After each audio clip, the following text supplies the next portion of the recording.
The rotors kicked up a storm of dust and leaves as the helicopter hovered above the small clearing. I gripped my seatbelt, my knuckles white against the dark fabric.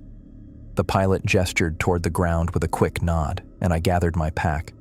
My stomach tightened as the skids touched down on the makeshift landing pad, little more than a flattened patch of earth carved out of the endless green canopy.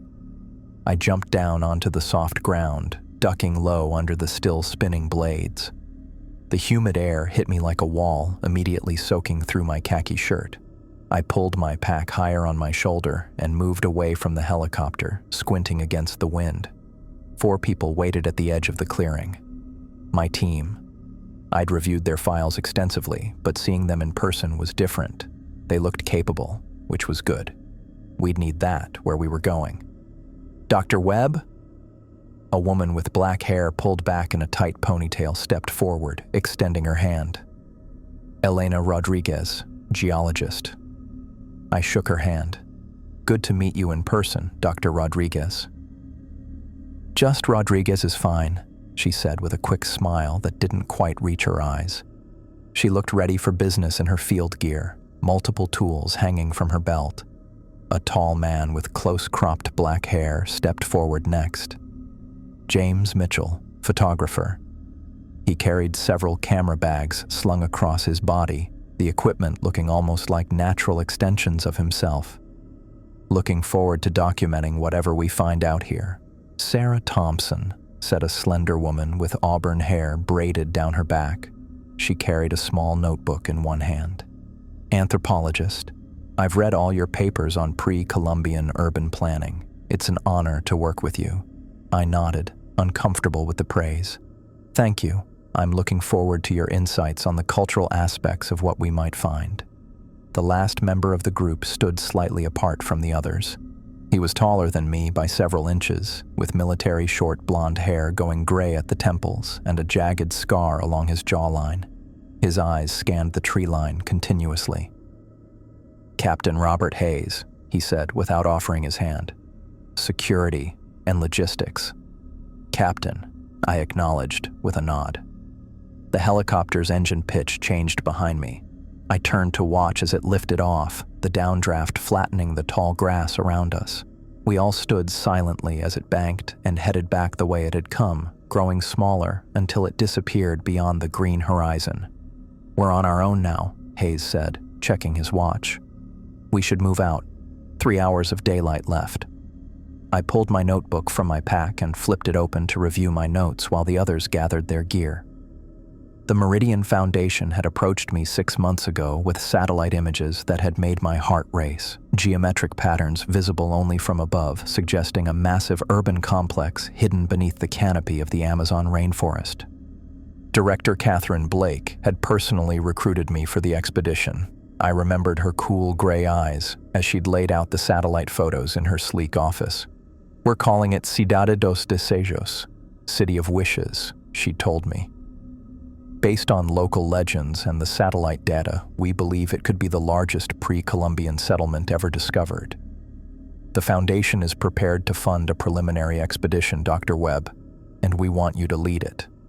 After 3 years of academic exile following the accident, it was more than I could have hoped for. A chance at redemption, a chance to lose myself in work again. "Ready, Dr. Webb?" Thompson asked, pulling me back to the present. I closed my notebook and nodded. "Let's go." Hayes took point, machete in hand, cutting a path through the dense undergrowth. The jungle closed around us immediately, a living, breathing entity of vines, trees, and constant noise. Birds called overhead, insects buzzed around our faces, and occasionally something larger crashed through the vegetation nearby. The heat was oppressive, the humidity making every breath feel like drowning. Sweat ran down my back, soaking my shirt completely within the first hour. We moved in single file, conserving our energy and water, speaking little. Rodriguez walked behind Hayes, occasionally stopping to examine rock formations or soil samples. Mitchell followed, camera in hand, documenting our journey with quiet efficiency.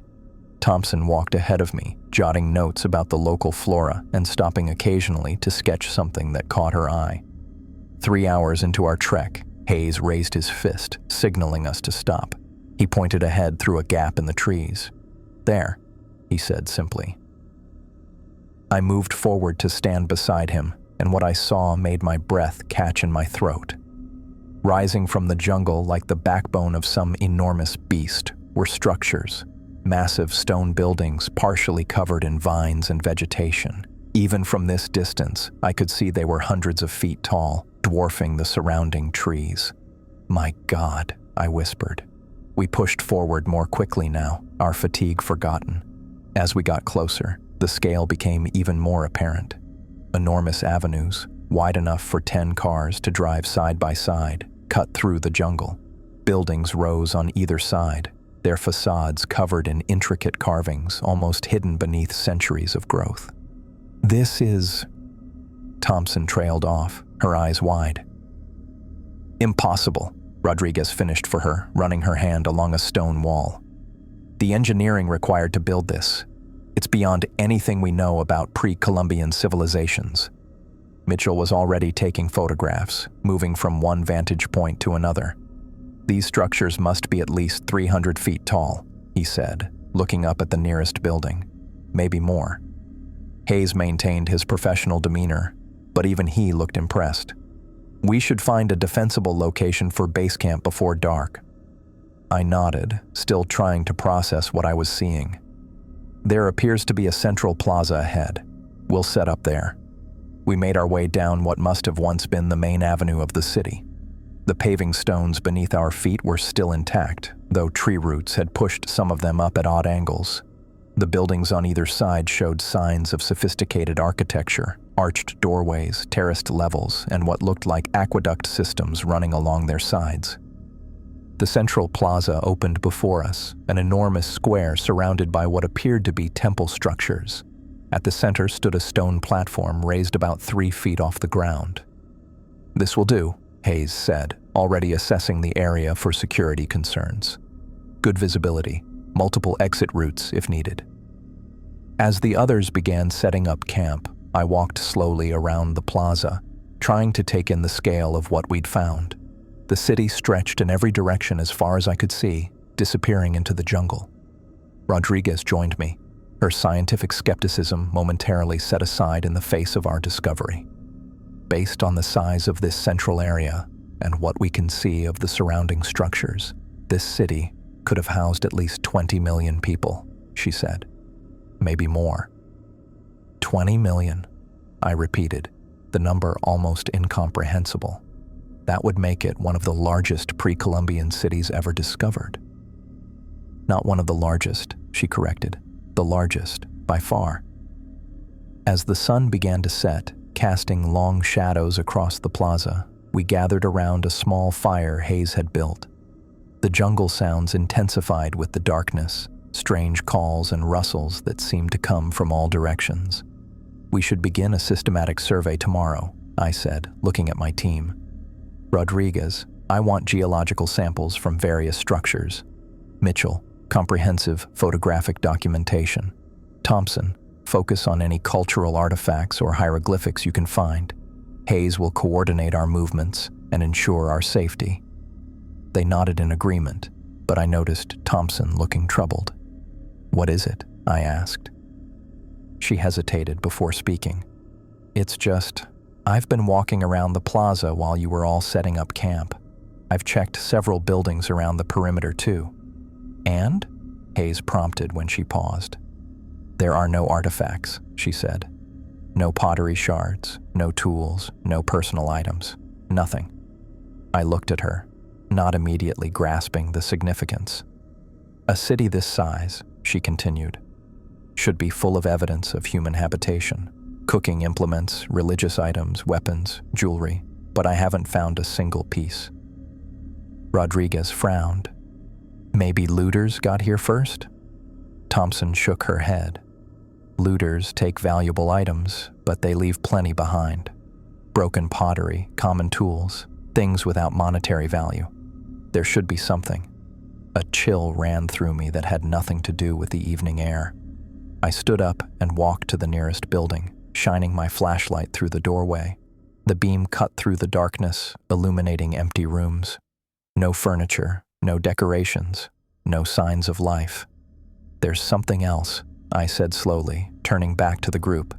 "There are no human remains." They all looked at me. "A city of 20 million people," I continued, feeling a growing sense of unease. "Even if they abandoned it, there should be burial sites, ossuaries, individual graves. Every ancient city we've ever found has had them." Hayes stood up, his hand instinctively moving to the weapon at his hip. "What are you saying, Dr. Webb?" I looked out at the massive city surrounding us, its buildings looming in the darkness like silent sentinels. "I'm saying it's as if the entire population simply vanished." I stood in the shadow of the central temple, squinting at the intricate carvings that covered its western wall. The morning sun hadn't yet climbed high enough to illuminate this section, which made it perfect for examining the delicate details without harsh shadows. I ran my fingers over a series of interconnected symbols, trying to make sense of their pattern.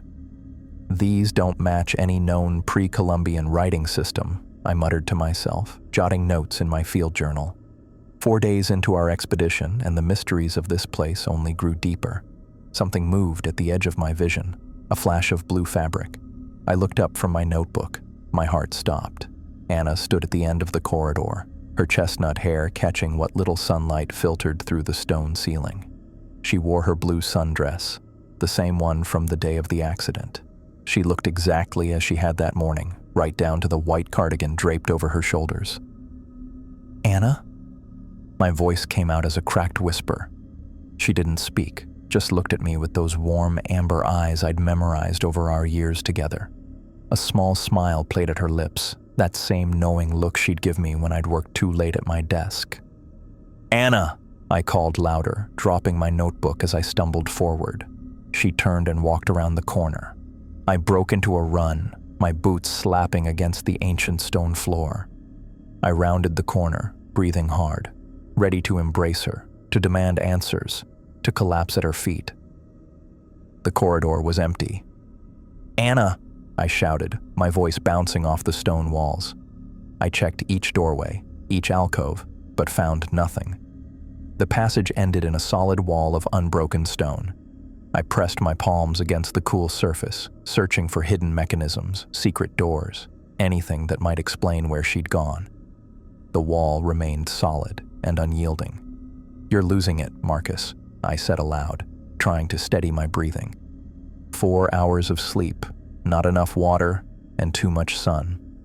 I picked up my fallen notebook and water bottle, taking a long drink. I checked my watch. Almost noon. I needed to get back to camp for the midday check-in.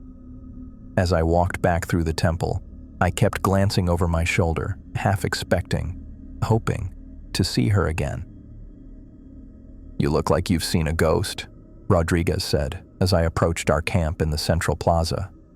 She was organizing rock samples on a folding table, labeling each with meticulous care.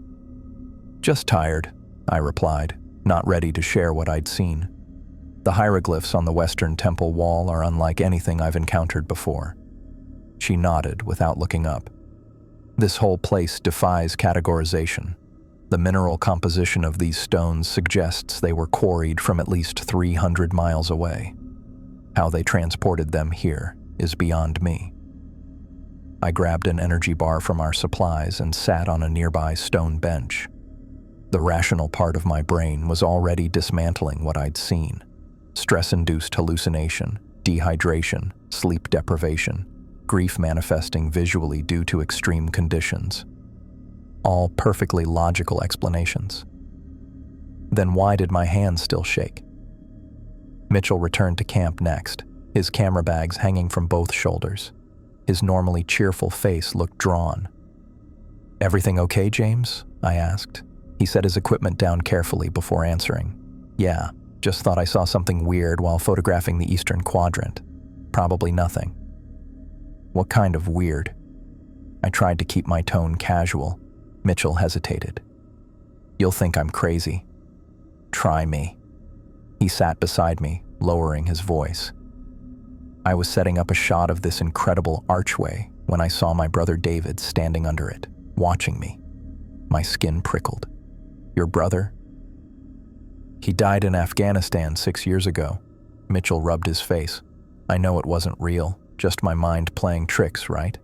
But it looked so much like him, even had that scar on his chin from when we were kids. Before I could respond, Thompson arrived with her notebook and sample bags. She looked pale, her normally bright eyes distant and troubled. Sarah, you all right? I asked. She startled slightly. Oh, yes, just thinking. She busied herself organizing her notes, but her hands trembled. Hayes arrived last, looking irritated. Perimeter's secure, but this place is a nightmare to patrol. Too many blind corners and hidden passages. We gathered around our makeshift table for lunch, protein bars and filtered water. The conversation remained professional as we discussed the day's findings, but an undercurrent of tension ran beneath our words. As the meeting broke up, I pulled Thompson aside. Sarah, something's bothering you. What is it? She glanced around before speaking. This morning, in the northern courtyard, I saw my grandmother. She raised me after my parents died, and she passed away 2 years ago. Thompson's voice wavered. She was sitting on one of the stone benches, knitting, just like she used to do on our porch. I felt cold despite the jungle heat. What happened when you approached her? She vanished. I blinked, and she was gone. Thompson looked at me with wide eyes. You believe me, don't you? I'm not imagining things? I believe you saw something, I said carefully. Mitchell had a similar experience. And you? She asked, studying my face. I hesitated before answering. I saw my wife Anna this morning. She died 3 years ago, along with our daughter Lucy. Thompson squeezed my arm. What's happening to us, Dr. Webb? I don't know, but we're going to find out. That afternoon, I decided to map the Central Temple systematically. If there was a rational explanation for what we were experiencing, I'd find it in the architecture itself. I started by measuring and documenting each corridor and chamber, marking them on my grid paper. 2 hours in, I noticed something odd. A passageway I'd mapped earlier seemed to have shifted position by about 20 feet. I double-checked my measurements, thinking I'd made an error. The numbers didn't lie. The corridor had moved. That's not possible, I muttered, retracing my steps to take the measurements again. When I returned to the spot, the corridor was exactly where I'd originally marked it. I stood there, compass in hand, trying to make sense of what was happening. A child's laugh echoed through the temple. I whirled around, my heart racing. Hello? The laugh came again, higher and clearer this time. I knew that laugh, had recorded it on countless videos, had lived for the sound of it filling our home. Lucy? I called out, my voice breaking. I followed the sound through a series of chambers until I reached a small courtyard I hadn't explored before. Sunlight streamed through an opening in the ceiling, illuminating a patch of ground where small yellow butterflies danced above the stone floor. Lucy stood in the center of the butterfly swarm, wearing her favorite yellow dress with the butterfly pattern. Her brown curls bounced as she twirled, trying to catch the insects in her small hands. Lucy, I whispered, afraid that speaking too loudly would make her disappear. She turned toward me, her hazel eyes, so much like mine, lighting up with recognition. Daddy, look at the butterflies. They're just like on my dress. I took a step forward, then another. She didn't vanish. I could see the freckles across her nose, the small scar on her elbow from falling off her bike, the missing tooth she'd been so proud of losing. Are you real? I asked, my vision blurring with tears. She giggled. Of course I'm real, silly. Come play with me. I moved closer, reaching out my hand. She reached back, our fingers almost touching. Dr. Webb? Rodriguez's voice came from behind me. I turned toward her voice, just for a second. When I looked back, Lucy and the butterflies were gone. Rodriguez stood in the doorway, looking concerned. Who were you talking to? I wiped my eyes quickly. No one. Just thinking out loud. She looked past me at the empty courtyard, clearly skeptical. Hayes sent me to find you. It's getting dark, and we should head back to camp. Right, of course. I gathered my equipment, taking one last look at the spot where Lucy had stood. As we walked back, Rodriguez broke the silence. Thompson and Mitchell have been talking about seeing things, people who aren't there. What do you think about that? I asked carefully. She shrugged. I think we're all under extreme stress in an unfamiliar environment. The human mind creates patterns and familiar images as coping mechanisms. You haven't experienced anything unusual? No, she said firmly, and I don't expect to. I deal in rock formations and geological evidence, not ghosts. I nodded, not pushing further. Part of me envied her certainty. That night, I couldn't sleep. Every time I closed my eyes, I saw Lucy twirling among the butterflies, Anna standing in that corridor. I got up and added to my journal, documenting everything I'd seen and felt. The next morning, I decided to test something. I returned to the corridor where I'd first seen Anna, this time with a digital compass and an EMF meter I'd brought to check for underground water sources. The needle on the compass spun wildly as I walked down the passage. The EMF meter spiked, its reading jumping off the scale before returning to normal a few seconds later. What the hell? I muttered, checking to make sure the equipment wasn't malfunctioning. I marked the spot and continued through the temple, taking readings at regular intervals. The pattern was clear. Areas where we'd experienced the apparitions showed massive electromagnetic fluctuations. By midday, I had enough data to share with the team. We gathered in the shade of a massive stone archway for our daily briefing. I've been mapping anomalies throughout the complex, I explained, spreading out my charts. There are corridors that seem to change position when not directly observed, rooms that connect differently depending on the time of day. Hayes frowned. That's impossible.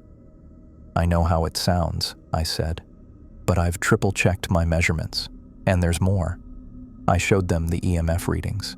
These spikes correspond exactly with the locations where Mitchell, Thompson, and I experienced unusual phenomena.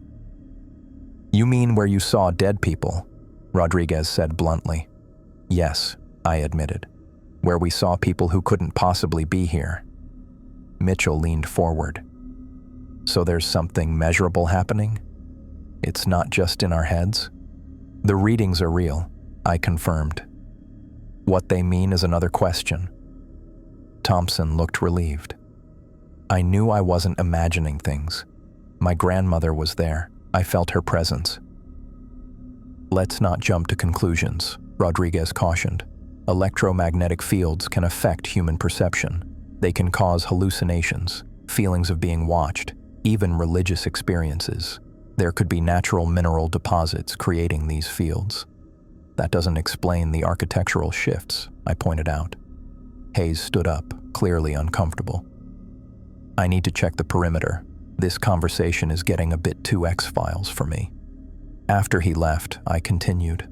I believe something about this city is responsive, almost as if it's watching us, reacting to our presence. Like it's alive? Mitchell asked. Not alive in a biological sense, I clarified, but perhaps designed to create specific experiences for those who enter it. Rodriguez shook her head. That's quite a leap, Dr. Webb. We're scientists. We need more data before entertaining such theories.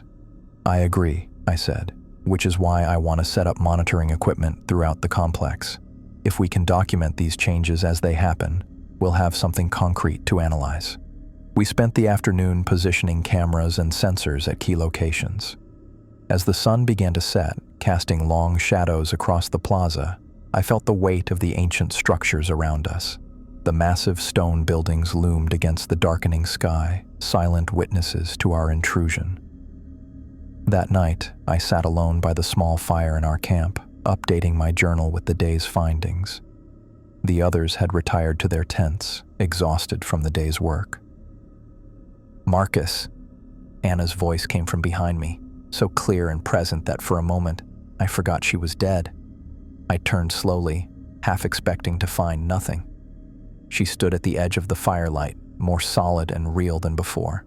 The orange glow played across her features, bringing warmth to her skin. "You're not real," I whispered. "Does it matter?" she asked, her voice exactly as I remembered it. "I'm here now." I closed my journal, my scientific training battling with the longing that threatened to overwhelm me. "What do you want?" "To help you understand this place." She gestured to the building surrounding us. "It's special, Marcus. It responds to desire, to need." "What does that mean?" She took a step closer. "You'll see.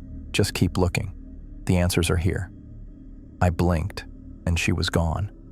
The spot where she'd stood was empty, with no footprints in the dirt to mark her presence.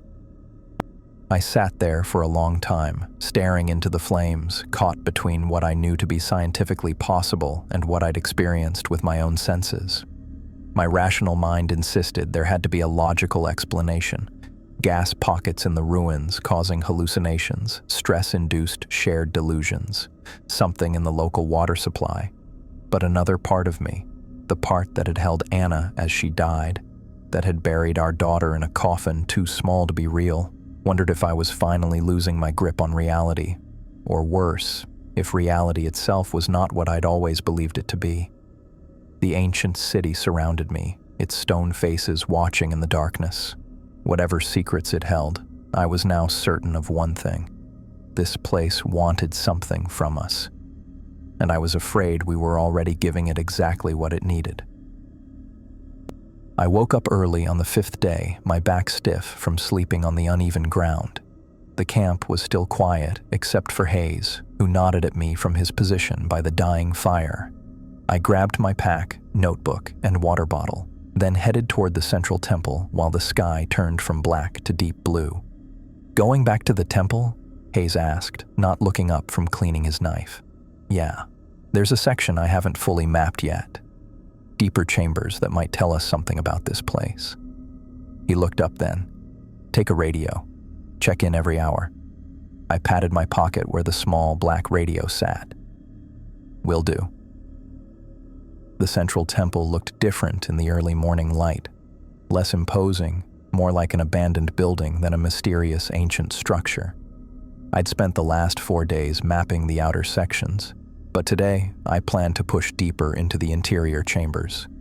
The entrance was a tall rectangular opening worn smooth by thousands of years of wind and rain. I clicked on my flashlight and stepped inside, the beam cutting through the darkness. The air felt cooler here, with that distinct musty smell of enclosed spaces untouched for centuries. I followed my previous chalk marks through the first set of chambers, then continued past where I'd stopped yesterday. The corridor narrowed and descended at a gentle slope. My footsteps echoed against the stone walls as I moved deeper into the structure. After about 20 minutes of careful progress, checking my compass and making notes, the corridor opened into a large chamber I hadn't seen before. My flashlight beam couldn't reach the far wall, so I pulled out my stronger lantern and set it on the floor. "Holy shit," I whispered as the light filled the room. The chamber was massive, at least 60 feet across, with a high ceiling that disappeared into darkness above.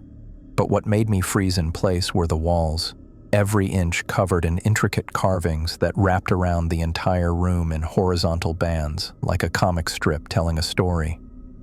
I approached the nearest wall, running my fingers over the smooth stone. The carvings were incredibly detailed, far more sophisticated than anything we'd seen in the outer chambers.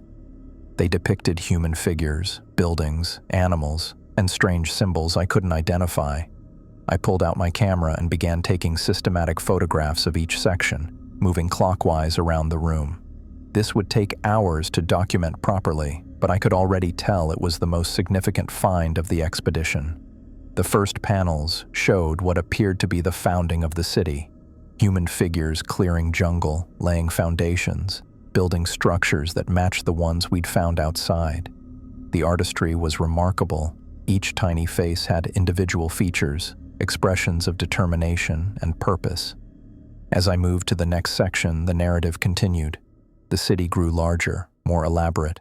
The people prospered, with scenes of harvests, celebrations, and what looked like religious ceremonies. In the center of these ceremonies stood a figure unlike the others, taller, with radiating lines suggesting power or importance. I took more photos, made quick sketches, and jotted notes. Early civilization phase, prosperity period, possible religious leader or deity figure. The third section showed a dramatic change. A new figure appeared in the carvings, something that made me step back and blink to make sure I was seeing correctly.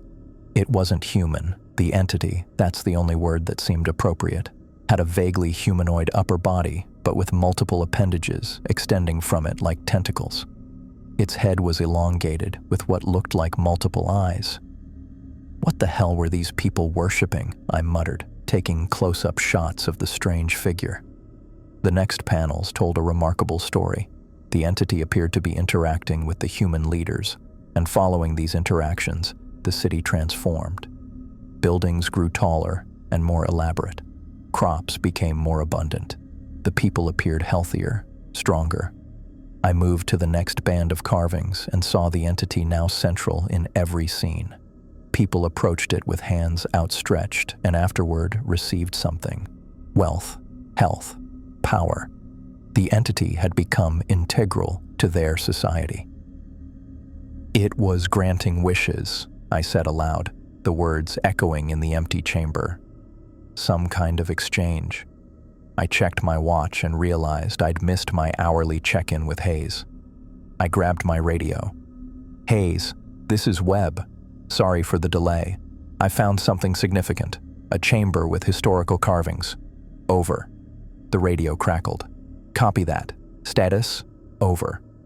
"I'm fine. Just lost track of time. I'll be here a while longer. Over." "Roger. Next check-in 1 hour. Out." I returned to the carvings, moving to the next section. The narrative took a darker turn here. The wishes became more extravagant. People asking for impossible things. The carvings showed humans with strange modifications to their bodies, buildings that defied physics, weapons of unusual design. And the entity grew larger in each panel, its tentacle-like appendages more numerous, its form more imposing. The people changed too. Their faces, once individual and expressive, became distorted with greed and arrogance. Scenes showed conflict among them, fighting over resources despite their apparent abundance. "They got greedy," I muttered, writing quickly. Wishes became destructive. The next section showed the entity now towering over the city, its form taking up nearly half the panel height. The people were divided, some still approaching with offerings, others cowering or fleeing. The city itself showed signs of decay despite its grandeur. Cracks in buildings, untended fields. I took more photos, my unease growing as I followed the story. This wasn't just a historical record. It felt like a warning. The final panels made my blood run cold. The entity, now massive and dominating the entire scene, had its tentacles wrapped around buildings, reaching into homes. The people were shown in various stages of dissolution, their bodies seeming to break apart into streams of energy that flowed toward the entity. The very last panel showed the city empty, buildings intact but abandoned. The entity was gone too, but a shadow remained over the entire scene, suggesting its presence lingered somehow. I stood back, trying to process what I was seeing. A civilization that encountered something powerful, made deals with it, prospered beyond imagination, then grew greedy and was ultimately consumed by the very force that had helped them. 20 million people, gone, not killed by disease or war or natural disaster, consumed.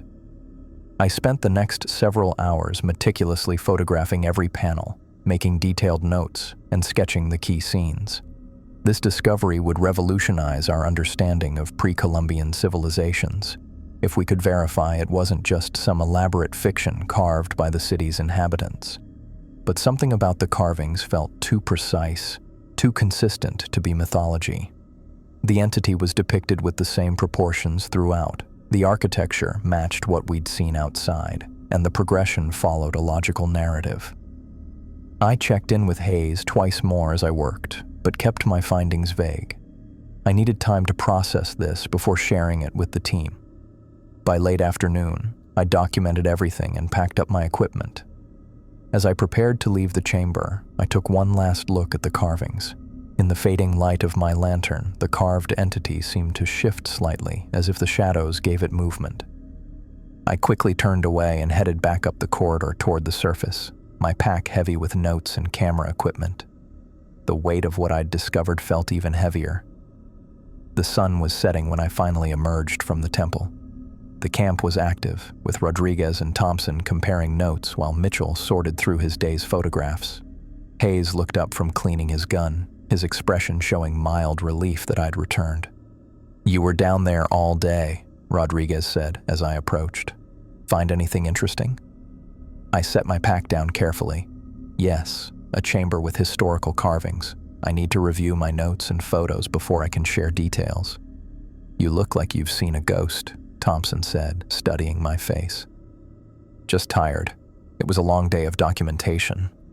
I wasn't ready to discuss what I'd found, not until I was sure of my interpretation. I ate dinner mechanically, barely tasting the rehydrated meal. The others chatted about their findings. Rodriguez had identified unusual mineral deposits, Mitchell had captured some remarkable architectural features, and Thompson had found what might be ceremonial spaces. I nodded and made appropriate comments, but my mind kept returning to those final panels, an entire civilization consumed by something they invited in, something that granted wishes at an ever-increasing price. After dinner, I retreated to my tent, spread out my notes, and reviewed the photos on my camera's display. The images were clear, the story unmistakable. I wrote additional observations, connecting the narrative to what we'd already observed about the city. No artifacts because there were no people left to use them. No remains because they weren't killed. They were absorbed, consumed, transformed into energy for the entity. A chill ran down my back despite the humid night air. I set aside my notes and lay back on my sleeping bag, staring at the tent ceiling. Sleep felt impossible. Outside, the sounds of the camp winding down drifted through the thin fabric, Rodriguez and Mitchell laughing about something, Hayes checking the perimeter, Thompson humming softly as she prepared for bed. Normal sounds, human sounds, but they felt fragile against the weight of what I'd discovered. I couldn't shake the feeling that we weren't alone in this city, that something ancient and patient was watching us, evaluating us, something that had waited centuries for new people to arrive with their desires and weaknesses, something hungry. I rolled over, trying to dismiss the thought as imagination fueled by a long day and an unsettling discovery. But as I closed my eyes, I could still see those carvings, the entity with its tentacle-like appendages reaching out, the people dissolving into energy, the empty city afterward. And I wondered what it would look like if someone carved our story onto those walls. I woke to screaming, not the kind that starts soft and builds, but the kind that hits you at full volume, raw and desperate. I bolted upright, my sleeping bag tangling around my legs as I fumbled for my flashlight. "Hayes?" I called out, thinking it might be him on watch. No answer. My heart pounded as I yanked on my boots without bothering to lace them. The screaming had stopped, replaced by something worse, silence. I grabbed my flashlight and scrambled out of my tent, nearly tripping as the cool night air hit my face. The central plaza looked wrong in the beam of my light. The fire had died to embers, casting a dull red glow that barely reached the edges of our camp. Our tents stood in their circle, but something dark pooled on the stone paving between them. "Rodriguez," I called out, sweeping my light across the camp. "Mitchell? Thompson?" My light caught something that made me freeze. A hand, palm up, fingers curled like claws. I followed the arm to Rodriguez's body, or what was left of it. She lay spread-eagled on the stones, her limbs bent at impossible angles. Her chest had been torn open, ribs splayed outward like a grotesque flower. Her eyes stared at the stars, wide and empty. I dropped to my knees and vomited onto the ancient stones.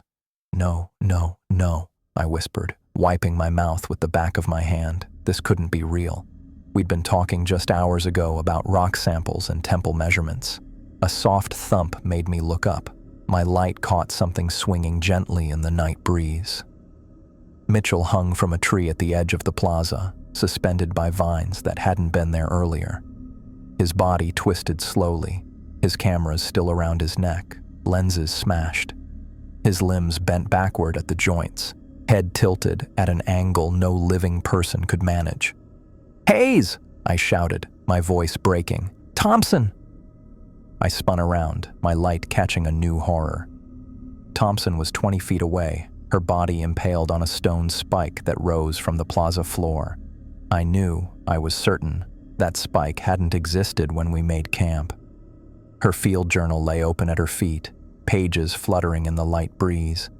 "Hayes!" I screamed again, desperate for anyone alive.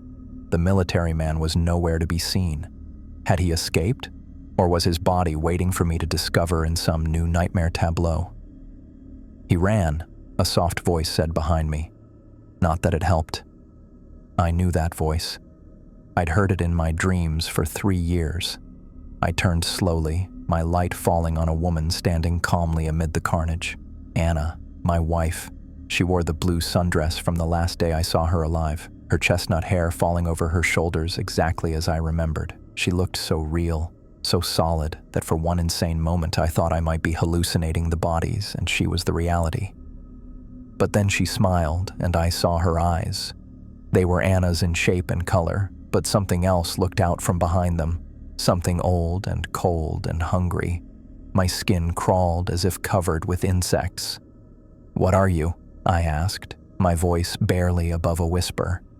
"I've been waiting for you, Marcus," she said, ignoring my question. She stepped closer, moving with Anna's grace, but somehow wrong, like a perfect imitation that missed some essential human quality.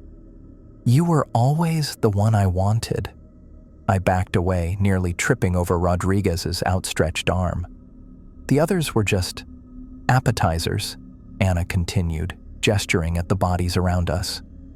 "But your grief is exquisite, so pure, so deep. It called to me across continents." "You're not Anna," I said, finding my voice. "No," she agreed, tilting her head in a way that was painfully familiar. "But I can be, if you wish it." I turned and ran. The entrance to the main avenue was just ahead. If I could reach the jungle beyond the city, maybe I could. The avenue wasn't there. Where the wide stone path should have opened up, a solid wall of carved stone blocked my way. I spun around, disoriented, and ran toward another exit from the plaza. It too had vanished, replaced by a narrow corridor I didn't recognize. I took it anyway, desperate to put distance between myself and the thing wearing my wife's face.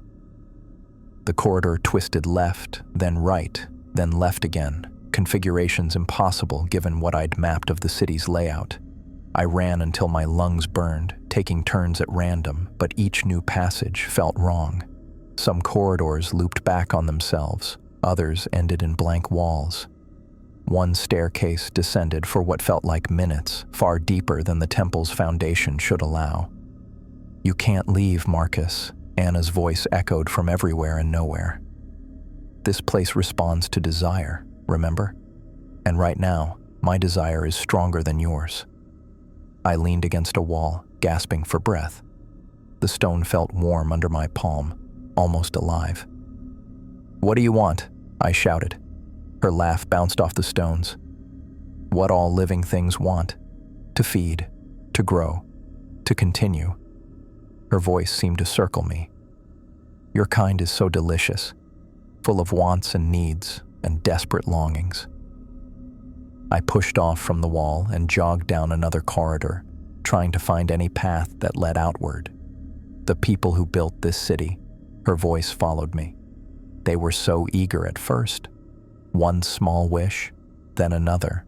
A good harvest, a healthy child, a successful hunt. I found myself in a chamber I recognized from my explorations, the room with the carved history panels. In the beam of my flashlight, the carvings seemed to move, the figures writhing in pain rather than celebration. But wishes multiply, Anna continued as I moved through the chamber. They become contradictory, impossible to satisfy. One man wishes for rain for his crops while another wishes for sun. A woman wishes her rival dead while the rival wishes for her downfall. I tried another door, finding myself in a circular room with 8 identical exits. I grew fat on their desires, the voice purred from behind me. I whirled to find Anna standing there, still perfect, still wrong. 20 million souls, each with their own desperate wants. But eventually, their wishes became too numerous, too conflicting. I had to simplify. You killed them, I said, backing toward one of the doorways. You consumed them. She smiled, and for a moment, I saw something else behind Anna's face. Something with too many eyes and a mouth that opened far wider than any human mouth should. And now you've awakened me, she said, her voice overlaid with something deeper, older. Your expedition, with all your instruments and measurements and scientific curiosity. But that's not what drew me to you specifically, Marcus. I backed through a doorway, finding myself in another corridor. It was your grief, she called after me. Your beautiful, perfect grief. The hole in your heart where Anna and Lucy used to be. The guilt you carry for surviving when they didn't. I ran again, taking random turns, no longer trying to escape, but simply to keep moving. 3 years. Her voice followed me. 3 years of wishing things had been different, of wishing you'd taken a different route home that day, of wishing you'd been the one to die instead of them. I stumbled into a vast chamber I hadn't seen before. Moonlight filtered through a circular opening in the ceiling, illuminating a pool of still black water in the center. Anna stood on the other side, watching me with those wrong eyes. You're the perfect vessel for me, Marcus, she said, so full of desire, so empty of hope. I looked around desperately for another exit, but there was only the way I'd come in. What are you? I asked again. I am what was here before your kind crawled from the oceans, she said, her voice dropping to something ancient and terrible. I am the hunger that waits in the dark places. I am the whisper that tells you your deepest wish can be granted, for a price. The realization hit me with physical force, nearly driving me to my knees. We didn't discover this city, I said slowly. You wanted to be found. Anna smiled, and this time I saw clearly the thing behind her face, a mass of writhing darkness with points of burning light like eyes. Smart man, she said. I've been waiting a long time for new desires to feed upon. Your world has so many people now, all wanting, needing, craving. I just needed someone to open the door. I backed up until I hit the wall, the cold stone pressing against my spine. And you, Marcus, she continued, walking slowly around the edge of the pool toward me. With your broken heart and brilliant mind, you were the perfect key. The thing wearing Anna's face stopped a few feet from me. Up close, the illusion was both perfect and completely wrong, like a photograph with too much contrast, too much definition. What happens now? I asked, my voice steadier than I felt. Now? She reached out with Anna's hand, almost touching my face. Now you realize you've awakened something ancient and powerful. Something that has been waiting for new victims. I pressed harder against the wall, wishing it would give way and let me escape. But I knew now there was no escape. The city, the entity, they were one and the same. And it had been waiting for us. For me. Your colleagues were just the beginning, Anna's voice whispered, though her lips didn't move. Their desires were simple, easily consumed. But yours will sustain me for the journey ahead. Journey? I asked. The thing wearing my wife's face smiled with too many teeth. Did you think I would stay here now that I'm awake? Your world calls to me, Marcus. So many billions of souls, each with their own desperate wishes. Her eyes burned with hunger, and you've shown me the way. I stood frozen as Anna's form flickered in front of me. For a split second, her familiar face, the face I'd loved for years, disappeared. In its place, I caught glimpses of something that couldn't exist in any sane world. Writhing tentacles, eyes that burned with an ancient hunger. Then Anna's face returned, smiling at me with that same gentle expression I remembered. "Marcus," she said, her voice like honey over broken glass. "You look troubled." I backed up until I felt the cold stone wall against my spine. The black pool between us rippled without any breeze to disturb it. "You're not Anna," I said, my voice barely above a whisper. She tilted her head, and the gesture was so achingly familiar that I felt my resolve weaken. "Does it matter? I can be her for you. I can be everything you've lost." Her form flickered again, and I caught another glimpse of the horror beneath the human mask. The chamber suddenly felt much colder. "I have a proposition for you, Marcus," she said, taking a step closer to the edge of the black pool. "A bargain. One wish. Anything your heart desires." Her smile widened. "I can bring them back, you know, Anna, Lucy. I can make it so the accident never happened." My breath caught in my throat. 3 years of grief crashed over me like a physical wave. 3 years of waking up reaching for Anna's warmth. 3 years of phantom giggles that sounded just like Lucy's. 3 years of blaming myself for not being there when they needed me. "One word from you," she continued, her voice dropping to a whisper, "and you can have your family back. The accident never happens. You never get that call. You never have to identify their bodies. You never have to stand at their graves." I closed my eyes, unable to look at her anymore. My mind filled with images of what could be.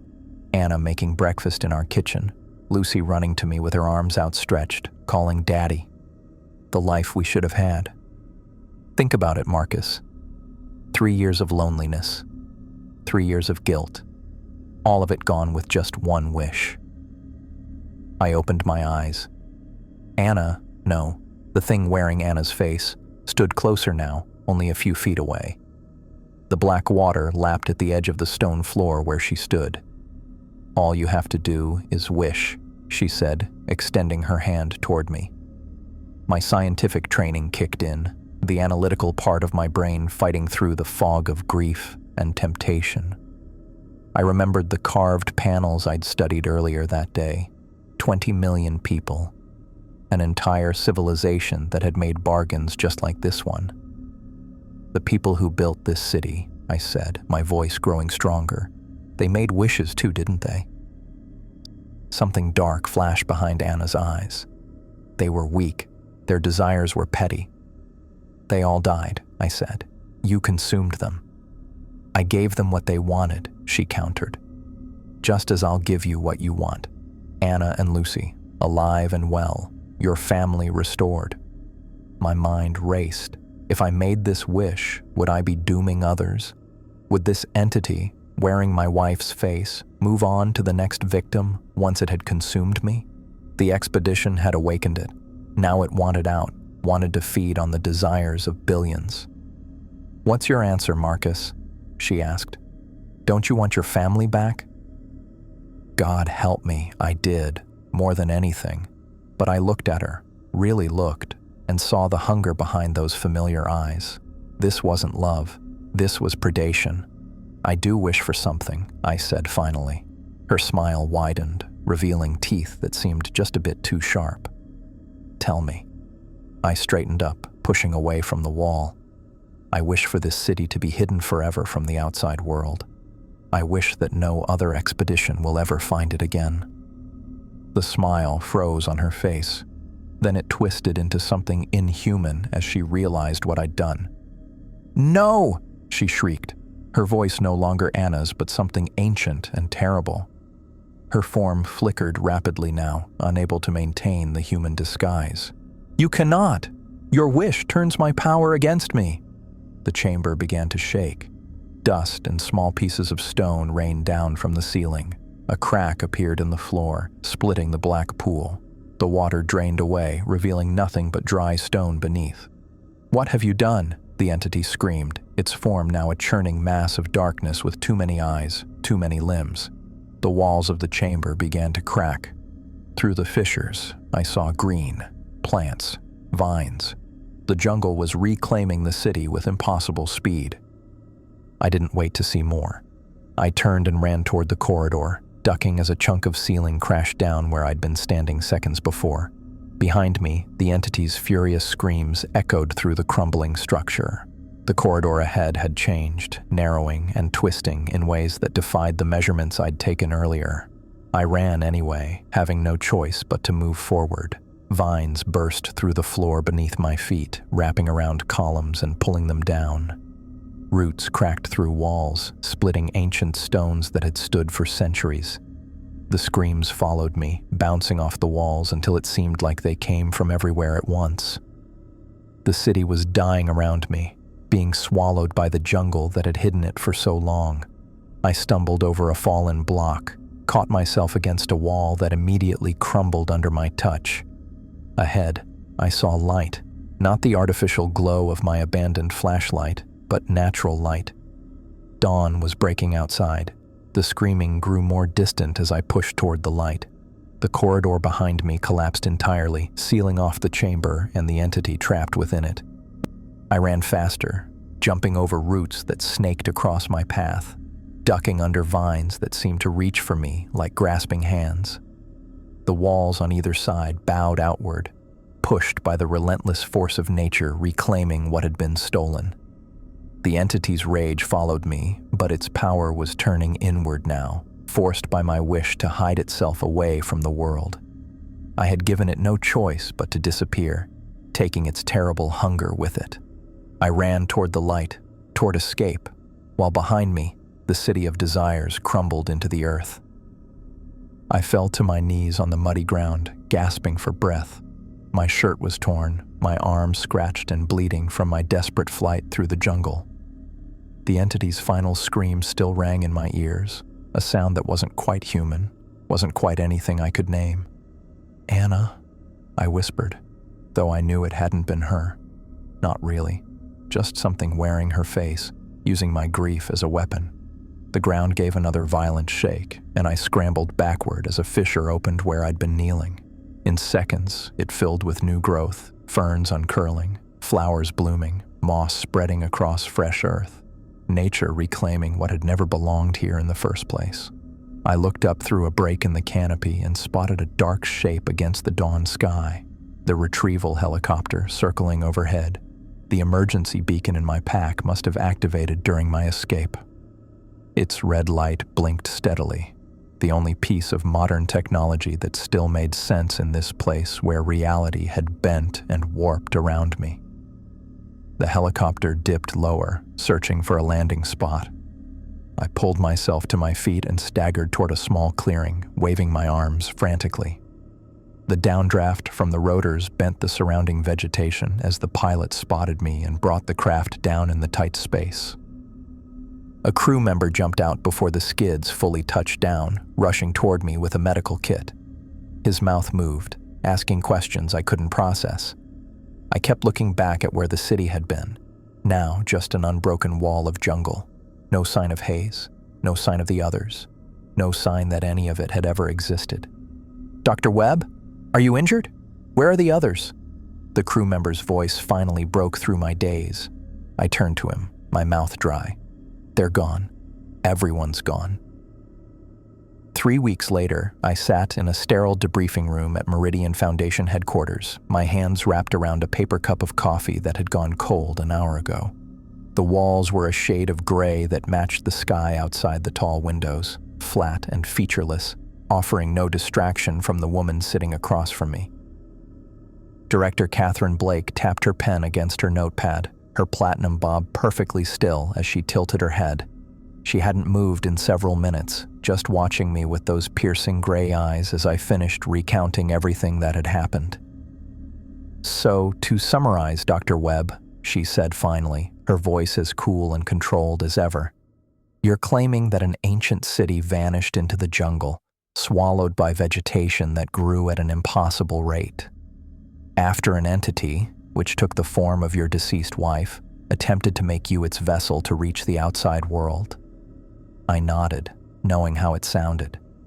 "I know it's difficult to believe." "Difficult?"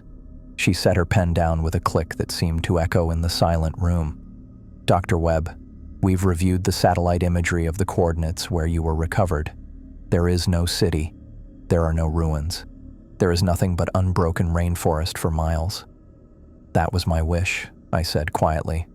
"I wished for the city to be hidden forever." Blake's expression didn't change, but her fingers tightened around her pen. "And the equipment? The team's supplies? 4 bodies? All vanished without a trace?"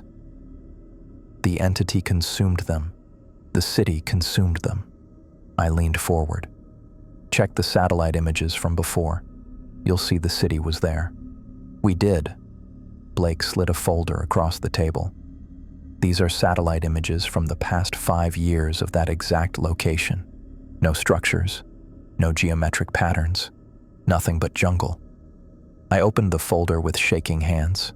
She was right. Page after page of satellite imagery showed nothing but green canopy. The patterns I'd seen in the images she'd shown me when recruiting me for this expedition, they weren't there. Had never been there.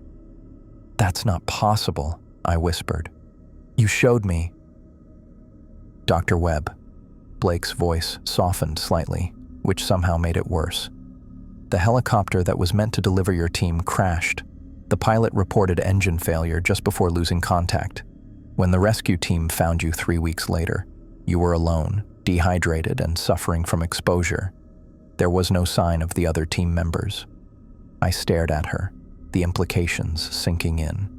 "You think I imagined it all. The medical team believes you suffered a psychological break following the crash, survivor's guilt, compounded by your unresolved grief over your family's deaths." She closed her notepad. "It's not uncommon for the mind to create elaborate scenarios to cope with trauma." "No." I stood up so quickly my chair toppled backward. "No, that's not what happened. Hayes, Rodriguez, Mitchell, Thompson, they were real. The city was real. The entity was real. Dr. Hayes, Dr. Rodriguez, Mr. Mitchell, and Dr. Thompson are dead, Marcus." Blake's use of my first name felt like a slap. "Their families have been notified. The official report states they died in a helicopter crash while on an expedition to document previously uncharted sections of the Amazon rainforest." "You're covering it up," I said, my voice rising. "You know what we found, and you're hiding it." Blake stood, smoothing her immaculate suit. "The Meridian Foundation has been more than generous, Dr. Webb. We've covered your medical expenses and kept your name out of the press. But I think it's best if we conclude our professional relationship here. You recruited me," I insisted. "You showed me those satellite images. You called it Ciudad dos Desejos, the City of Desires. I've never used that phrase in my life." Blake gathered her papers. "I'm sorry for your loss, Dr. Webb, both the recent one and the one that came before. I truly am, but I think it's time for you to go home and focus on your recovery." She pressed a button on the intercom, and a security guard appeared at the door, not to remove me, just to make it clear that our conversation was over. I walked out of Meridian Foundation headquarters into a gray afternoon, carrying a severance check and a referral to a psychiatrist who specialized in trauma. The city was gone. The evidence was gone. And according to Blake and the Foundation, it had never existed at all.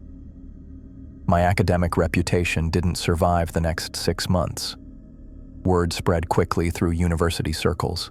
Marcus Webb had suffered a breakdown in the Amazon, invented a fantastical story about a lost city, and accused the Meridian Foundation of a cover-up. Former colleagues stopped returning my calls. Research partners distanced themselves. My department chair at the university called me in for a wellness check that ended with a strongly suggested sabbatical. I spent weeks combing through every satellite image I could access, searching for any trace of the city. I reached out to the families of my team members, only to be met with restraining orders after I insisted their loved ones hadn't died in a helicopter crash. I filled notebooks with detailed sketches of the carvings I'd seen, the layout of the chambers, the faces of my colleagues, desperate to preserve what was already fading from memory like a dream. No one believed me. Not a single person. By the time a year had passed, I'd settled into a teaching position at a small college in Vermont, far from my former life. 3 courses a semester, mostly introductory archaeology for undergraduates who took the class to fulfill a science requirement.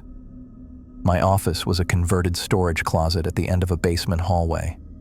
My neighbors were the maintenance staff and a collection of outdated lab equipment.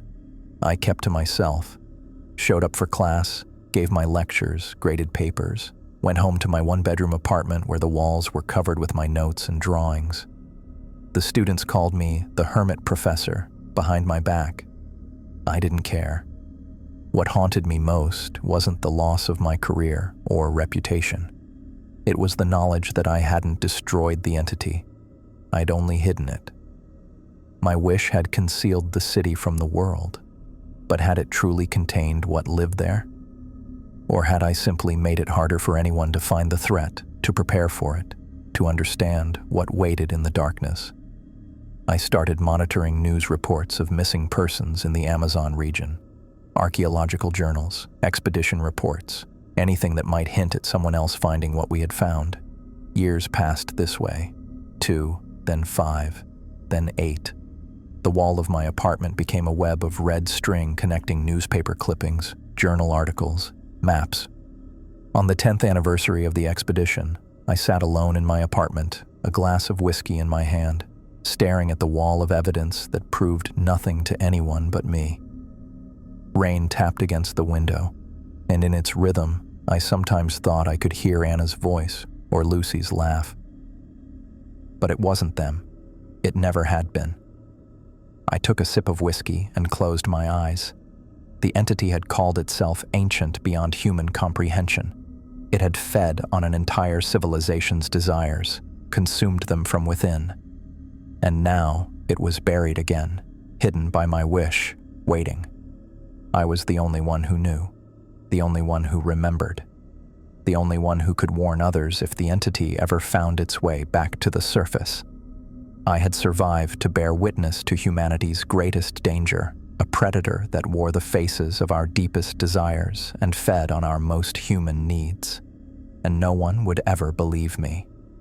I opened my eyes and looked at the red string connecting disparate points across my wall, a pattern only I could see, like the geometric shapes I'd once traced in satellite images. I picked up a marker and added another note to the wall, another connection in the web. I would keep watching, keep waiting, keep remembering. Because I knew the truth that no one else did. Some wishes come true in the worst possible ways.